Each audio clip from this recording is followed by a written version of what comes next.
28 জানুয়ারি 2010 ঢাকা কেন্দ্রীয় কারাগার।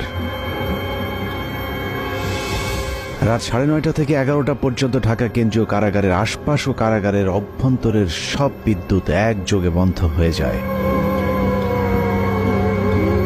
বন্ধ হয়ে যায় বললে ভুল হবে, বন্ধ করে দেয়া হয়। 1.5 ঘন্টা ঢাকা কারাগারের মতো স্পর্শকাতর জায়গায় কেন বিদ্যুৎ বন্ধ করে রাখা হয়েছিল সেটা একটু পরে বলি। আগে বিদ্যুৎ আবার ফিরে আসার পর কারাগারের অবস্থা কেমন ছিল সেটা বর্ণনা করা যাক। ঢাকা কেন্দ্রীয় কারাগারে ওই দিন কয়েদিদের সবার ভেতরে এমনিতেই কিছুটা অস্থিরতা কাজ করছিল, কারণ তারা জানতো জেলখানায় সেদিন 5 জনের ফাঁসি কার্যকর হতে যাচ্ছে। আর যে 5 জনের ফাঁসি কার্যকর হতে যাচ্ছে তারা সকলেই ছিল অত্যন্ত বিনয়ী, কারাগারের সকলের প্রিয় মানুষ।